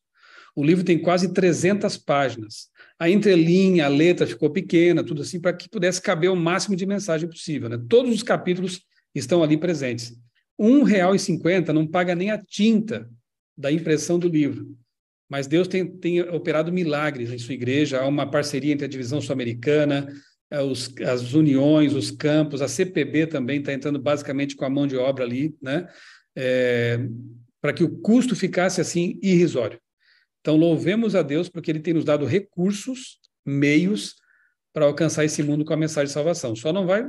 Só quem não quiser agora, né? Porque você pode simplesmente entregar um livro e orar pelo resultado, né? Eu costumo dizer que é o evangelismo mais fácil que existe. O melhor de todos é dar estudo bíblico. Eu sou apaixonado por isso. Eu vim para a igreja pelo estudo bíblico e continuo fazendo isso. Minha esposa e eu somos uma dupla missionária há 30 anos. O mais fácil é entregar um livro e orar pela pessoa. Então, por favor, se engajem nesse projeto, convidem as pessoas e vamos espalhar essa bomba, né? Essa bomba do bem. Pastor, me fala aí quais são as redes sociais que o senhor usa, essas redes na internet, canais que o senhor usa para eles anotarem e poder ir para onde o senhor comunica conosco verdades tão importantes. Ok.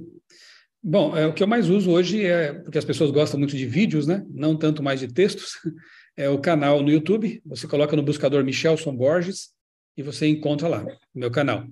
Também uso o Instagram e o Twitter. O Twitter é @criacionismo no Twitter. No Instagram também é Michelson Borges. Todos os dias eu compartilho materiais como Reavivados por Sua Palavra, né? Eu faço ali um resumo do capítulo da Bíblia, eu faço umas pequenas artes também ali no Photoshop, eu gosto de mexer com isso, então eu divulgo lá também, para incentivar as pessoas a ler a palavra, né? E no meu canal eu tenho ali esses vídeos do Grande Conflito, tenho também o comentário da lição, toda quinta-feira eu posto ali meu comentário da lição, e um bocado de mais coisas ali que estão disponíveis no canal, né, sobre vários assuntos. Facebook uso menos, mas também tem lá, se quiser, né? PR Michelson Borges, também tem ali à disposição de vocês, tá bom? Temos que usar todos os meios possíveis para pregar o evangelho.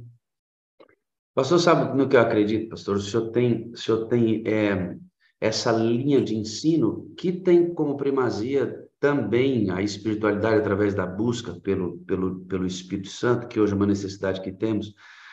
Mas a gente pode muito, pastor, unir forças. A sala ela tem como pedagogia ou como apologia explicar o ministério prático do Espírito Santo. O senhor tem um público que eu não alcanço, e talvez eu tenha um público que eu não alcanço. Se eu mandar o meu para o senhor e o senhor mandar o seu para mim, a gente une tudo, pastor, e aí a gente vai avançar. Exatamente isso, pastor. É o que eu queria muito que nós, que somos hoje influenciadores da igreja, que nós somos influenciadores com os nossos movimentos e dons que o senhor nos deu, que nós uníssemos força, cada um em suas capacitações, para a gente subir a rampa, pastor. Eu não nem prego mais que Jesus está voltando. Eu prego que ele precisa voltar, pastor. Ele Amém. precisa. Tem que ser em nossos dias, pastor. Vamos lutar por Amém. isso. Lutar por nossos dias. Pastor, eu queria que o senhor fizesse uma oração, então, pela distribuição do livro, O Grande Conflito. Lembrando que o pastor Lucas, da Divisão Sul-Americana, vai estudar um capítulo conosco a cada 2 meses. Já falei com ele aqui pela manhã, estou esperando a resposta se sexta ele já faz o estudo de um livro. Com o seu podcast, não sei se é o podcast que o senhor faz, o pastor Adevaldo, um dos âncoras da sala, também tem gravado um podcast de cada capítulo do livro, e nós estamos distribuindo na lista de transmissão da sala para a gente literalmente viralizar o conteúdo do Grande Conflito. Amém. Vamos orar por isso também, então, irmãos. Vamos lá, vou segurar o meu aqui, se eu seguro do senhor aí, pastor. Certo. Santo Deus, maravilhoso Pai, Tu que nos entregaste essa missão tão importante de pregar da salvação em Cristo, o Evangelho eterno, de pregar que também está se processando um juízo e precisamos estar do lado certo, redimidos pelo sangue de Cristo para sobreviver, para viver eternamente com Jesus e passar pelo conflito como vindicados. Bom Deus, que nós possamos pregar essa mensagem com toda a convicção, com todo o poder. Derrama sobre nós a chuva serôdia para que nós sejamos cheios do Espírito, a fim de alcançar as últimas pessoas que precisam ouvir dessa mensagem antes de Jesus voltar. Pai querido, mais uma vez dedicamos a Ti este livro, que ao longo de décadas tem feito um trabalho maravilhoso de esclarecimento das verdades bíblicas, de conversão de pessoas. O primeiro adventista batizado no Brasil, Guilherme Stein Jr., foi convertido por esse livro. Tantas outras pessoas foram convertidas por esse livro. Na verdade, pelo Espírito Santo que inspirou a redação desse livro. Nós queremos agora, Senhor, quando a igreja, neste ano e no próximo, se levantar como um exército missionário e entregar esse livro, queremos te pedir que tu abras as mentes, os corações das pessoas que vão recebê-lo, para que elas sejam receptivas. Não joguem numa gaveta, não deixem esquecido, mas que esse livro brilhe, como disse Ellen White que aconteceria, que ele brilhe nas estantes, brilhe nas mesas, atraindo as pessoas para a leitura, e que ao lê-lo, essas pessoas possam encontrar Jesus, encontrar a verdade que liberta, e desejarem se unir ao povo que está aguardando a segunda vinda de Cristo. Que nós aqui da Sala 57 possamos dar esse exemplo e nos engajar com força, com convicção nesta campanha e em todas as demais que a tua igreja tem promovido no planeta. E assim, nos alegrarmos pelos resultados. Certamente um dia, no céu, nós receberemos muitos abraços, de pessoas eternamente felizes, porque foram tocadas por nosso trabalho e estarão lá por causa disso. Dá-nos essa alegria, ó Pai. Dá-nos o teu poder para fazer esse trabalho com toda a eficácia possível. Nós oramos e te agradecemos porque nos envolves na missão. Em nome do Senhor Jesus. Amém. Amém.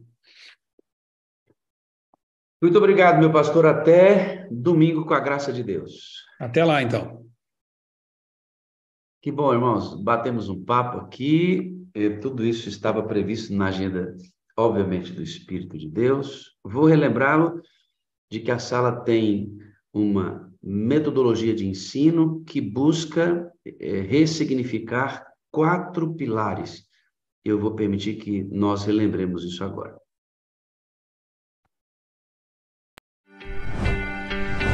Vida no Espírito. Amor incondicional. Comunidade saudável. Missão atrativa. Sala 57. Estamos em movimento. Eita, glória a Deus, né? Que coisa boa. A irmã Zenaide estava no pontinho ali para dar o testemunho dela, mas como a irmã Zenaide assiste a sala todos os dias, ela vai me ouvir agora. Eu vou passar o testemunho da irmã Zenaide para amanhã, segunda-feira, tá bom? Porque já são 7h38, e acredito que a mensagem com a conversa que nós tivemos depois, a promoção da entrega desse livro, e como é importante para nós, né? Parte desse conteúdo da mensagem hoje está todo aqui, para você ver a importância desse livro, nós vamos deixar, porque senão o testemunho da Zenaide é muito importante, eu quero que todos nós o vejamos com mais tranquilidade. Acredito que tudo funcionou como deveria, como o vento soprou hoje, tá bom? Bom, hoje nós começamos nossas atividades regulares, tá, irmãos? Regular. Hoje, domingo, amanhã tem sala, terça não, quarta, quinta e sexta, sábado não. E aí vamos até o final do ano, com a graça de Deus. Lembrando que nós estamos chamando você para ser um divulgador da Sala 57. O que é isso, pastor? O que é isso? Nós queremos ir em todas as igrejas, todas, que quiserem receber um culto da Sala 57. Para isso, a gente precisa de soldados que amem a Sala 57 e se predisponham a encontrar essas igrejas, agendar a reunião no sábado e ir para essa igreja, realizar o culto da escola sabatina, o culto divino, e se houver agenda nesta igreja, um culto JA com um culto de 1h30, 2 horas, para ainda explicar mais eficientemente o que significa a Sala 57. Nós temos um grupo, esse grupo foi criado para a gente receber os nomes daqueles que desejarem ser divulgadores da Sala 57, tá certo? Eu já tenho aqui, ó, nesse grupo, muitas e muitas pessoas, tá vendo? Mas ainda são poucas. Para o objetivo que nós temos, ó, tem muitas, tá vendo? Ó, mas ainda não chegou o seu nome aqui. Você ama a Sala 57? Ela fez muito bem para você, pelos ensinos que ela traz. Esta sala fez você compreender muitas coisas que você não compreendia na busca diária do Espírito Santo, dentre outros temas que a gente prega. Tá vendo quanta gente aqui, ó? Isso aqui começamos outro dia, ó. Não para, tá vendo? Só que ainda tem poucos. Ainda tem poucos. Se nós somos mais de 10.000 todos os dias pela manhã e somos mais de 10.000 adoradores, ainda tem poucos aqui. Eu estou esperando o seu nome. Estou esperando o seu nome. A Anília já mandou o nome para a gente. Maria de Lourdes já mandou. Maria de Lourdes, mande o seu nome. Eu preciso receber o nome de vocês. O Alisson mandou o nome para nós. Já mandou para ser um divulgador da sala. Levantou a mãozinha aí. Luciana, Efigênia, minha filhinha, que bom ver você aqui depois de uma boa conversa que nós tivemos. Cadê seu nome aqui? Cadê os pastores aí? Quero os pastores. Os pastores que estão aqui na sala levar isso nos seus distritos. Estou vendo aqui, a Jailma está levantando a mãozinha, a Derlândia, Douglas, Maria Lourdes, Luciano Barros. Seus nomes têm que chegar, porque eu vou treinar vocês. Mas quem ama a sala, quem ama os ensinos da sala e foi transformado por ele, eu preciso que você me mande, viu, pastor Ronildo? Tem que mandar o nome para mim, porque eu vou treinar vocês. A Derlândia está dizendo que o nomezinho dela já está aqui, eu anotei mesmo. Está lá no grupo já. Manda o nome. Tem que chegar o nome para mim, tá bom? Porque eu vou formar um grande grupo Zap. Depois desse grupo Zap, eu vou montar um Zoom bem grandão para a gente, Jorge, treinar. Eu vou preparar o material todo de imagem que você precisar. A Kelly e o Pedro já fizeram tudo, até marca-página com QR Code tem, camisa da Sala 57 com QR Code também, a gente tem a ideia, vai passar para vocês, caneta da sala, todas as atividades, as nossas prioridades, nossa imagem do desaguar, a imagem da sala, a vinheta, o vídeo, tudo vai ser disponibilizado para aqueles que a gente fizer o garimpo direitinho e treinar. Nós vamos colocar esse material na sua mão, você vai agendar a igreja e vai lá. Depois que você fizer o trabalho de agendamento dessa igreja, no final, Jorge, você vai pegar o nome e o telefone daquele pessoal que quer entrar na sala, quer receber o link, e vai passar o seu número de telefone para eles. Eles anotam o seu número de telefone, no telefone deles, e você anota o seu na sua lista, o deles na lista de transmissão. E a partir daí, eles começam a receber o link da Sala 57. Agora, pelo link e presencialmente. Só que tem pouca gente ainda. Tem muita, mas tem pouca para a quantidade que nós somos. Deus está chamando você, meu amigo. Você vai ver o testemunho da Zenaide amanhã. Ela é uma dessas que tem uma equipe de 20 pessoas que sai agendando a igreja e falando da sala. E só mandando gente para dentro da sala na madrugada. Então, manda para a gente, Ignaldo, o seu nome. Eu preciso que o seu nome chegue aqui, que não dá para copiar. Eu preciso que chegue até mim através dos moderadores, tá bom? Até mim através dos moderadores. Muito bem. Vamos orar? Eterno Deus, que alimento sólido de hoje. É certo que é complicado entender tudo. Para quem nunca teve acesso a esse conteúdo, muitos adventistas aqui, inclusive, nunca ouviram falar disso. E aí tem muita data, nome, livros, é muito rico o conteúdo, né? Muito rico. Por isso nós estamos dando um espaço de domingo a domingo, para que durante a semana os irmãos entrem nesta reunião, pare, vai vendo parte por parte, anote o que mais lhe chamar a atenção, preste atenção na linha de raciocínio durante toda a mensagem e entenda como a Revolução Francesa foi um berço de promiscuidade, um berço de embrionário de ideias que iriam contra o cristianismo e foi e é de fato até hoje, com suas ideias que permeiam de forma absurda a sociedade e agora de maneira muito sutil, através de um cristianismo progressista, atingindo também o seio do cristianismo. Muito importante entendermos isso. Que os irmãos procurem compreender bem esse tema, reestudar esse tema para serem abençoados. Nós agora vamos para as atividades, pedimos a Ti, Espírito Santo, a quem nós entregamos o controle desta reunião, nos guia também durante o dia, de maneira que nós estejamos tão juntinho de Cristo, tão juntinho de Jesus, mas tão junto dele, que as pessoas nos confundam com ele. Que as pessoas nos confundam com ele. Porque esse é o trabalho do Espírito Santo, é formar Cristo em nós. Jesus, muito obrigado. Muito obrigado pelo dia de hoje, por estarmos aqui presentes em um lugar tão agradável e cheio de poder como esse. Em nome de Jesus. Amém, amém e amém. Para você que ficou aqui até agora, que está vendo essa reunião depois, um grande dia para você na presença de Deus, tá bom? Para você é um bom dia com alegria. Bom dia com alegria. Bom dia! Bom dia com alegria. Com alegria! Semana com alegria, pastor. Alegria, bom dia. Bom dia com alegria, meu Deus, meu Deus. Muito bom estar com Meus você. Bom dia. Povo, meu povo! Bem, agora engatamos de novo, amanhã tem reunião, vou mandar o link daqui a pouquinho. Você está sentindo minha casa aí com eco? É porque não tem mais nada aqui dentro. Não, né? Precisa de ajuda na mudança, pastor? Não, já tem gente indo. Já tem gente lá na casa, o camarada acabou de ligar, o caminhão chegou por lá. Eu estou esperando aqui só o retorno para colocar as últimas coisas dentro, ir para a casa nova, e amanhã eu já faço a sala.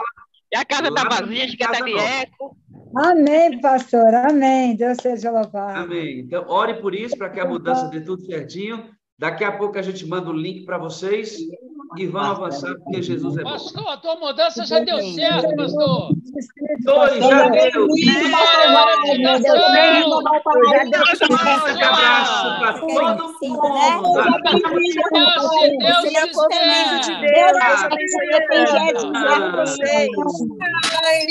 Até logo, até daqui a pouco, né, pastor? Até amanhã.